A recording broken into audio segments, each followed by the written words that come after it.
If you're over 60 and you've been feeling off, less vibrant, more tired, a little disconnected from yourself, you're not alone. In fact, what you're feeling may not be just aging at all. Because what most women aren't told is this. Some of the most common self-care routines women have used for decades can become harmful after menopause. And the damage doesn't happen in dramatic, obvious ways. It creeps in quietly, slowly weakening your circulation, disrupting your hormonal balance, and draining your inner vitality. This message isn't here to make you feel guilty. It's here to set you free. Because once you realize what's gently pulling your body in the wrong direction, you can start to make small, powerful shifts that reignite the real version of yourself. So let's walk through the 5 most common self-care habits women over 60 tend to do and how you can start shielding your health right now. Mistake number 1. Moving too quickly into intimacy without aiding blood flow. Once you're in your 60s, blood vessels just don't react as quickly as they used to. Estrogen is lower, the tissue is thinner, circulation needs extra time and a little warmth to get moving. But many women, simply by old habit, still approach their bodies the same way they did in their 30s, with speed, with intensity, and with a clear outcome in mind. That's where the harm begins. Rushing arousal or climax can lead to micro tears, swelling, and a slow loss of sensation. It can also lead to pelvic tightness, dryness, or even discomfort that lingers long after.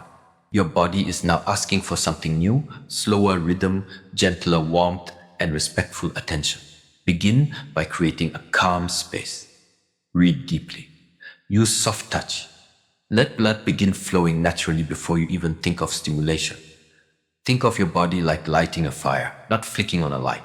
Mistake number 2, depending on devices and digital stimuli that cut you off from your body. Another common misstep, using phones, videos, or audio-only triggers as your only way of stimulation.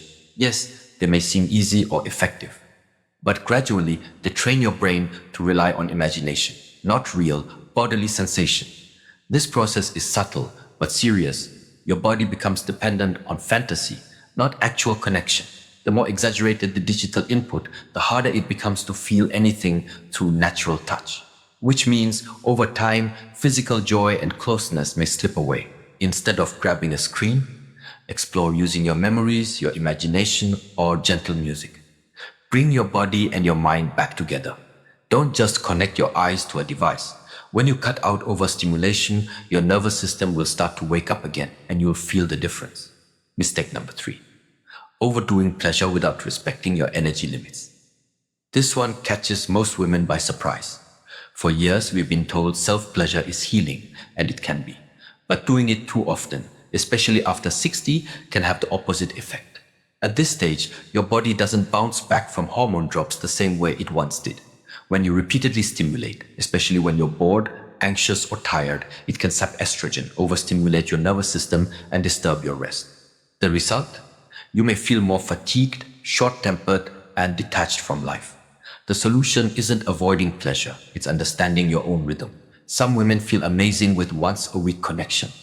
Others feel restored by focusing on sensation, not climax. There's no universal rule. The goal is to tune in and notice when intimacy lifts your spirit and when it leaves you feeling empty. Mistake number 4. Using cold or harsh tools without proper preparation.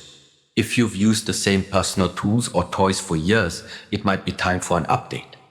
Many products today are made from materials that can turn cold, become rigid, or feel slightly abrasive when not warmed or softened.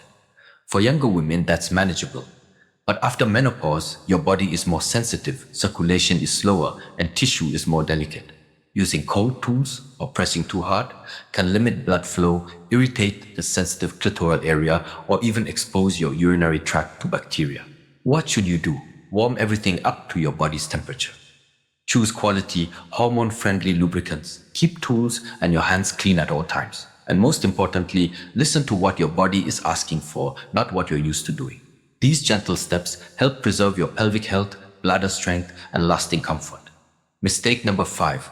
Seeing your body as a core instead of a sacred space. This last misstep is less physical and more emotional. Many women still treat self-care like a task, something to quickly finish or get over with. But when that mindset takes over, the most sacred part is lost: emotional connection with your body. When you act like your body is a chore, she shuts down. When you treat her like a sanctuary, she opens. Light a candle. Soften your breath. Touch yourself with kindness, not urgency. That's when the healing hormones, oxytocin, serotonin, endorphins, start flowing. So the real question isn't how often or how fast, it's this: how gently. There was a woman named Elaine. She was 74. Smart, proud, but quietly hurting. At a wellness retreat I attended, she sat quietly beside a fire and confessed, "I used to feel alive in my body. Now it just feels like a stranger." But as we spent the weekend doing breath work, gentle massage, warmth, and reconnecting touch, something changed. On the final day, Elaine stood up and whispered, "My body just said thank you for the first time in years. I'll never forget that moment." And maybe, just maybe, today will be the day your body says thank you too. What you can begin today, if something in this message stirred something deep inside, here's how to begin. Take slower breaths during self-care. Choose real touch over digital screens. Use gentle warmth instead of pressure. Slow down and let energy rise naturally. Speak to your body with love. She hears you. At this stage, healing doesn't come from doing more. It comes from being more present. You don't need to go back in time to feel like a woman. You just need to go inward. She's still within you, wise, vibrant, and waiting for you to return to her with care. If this message gave you even one helpful insight, share it in the comments. Tell us what resonated most. And if you know a woman, your sister, a neighbor, a friend who needs to hear this, send it to her. One message can change a life. Because after 60, pleasure isn't gone, it's just been waiting to be awakened. With deep care, warmth, and belief in your power.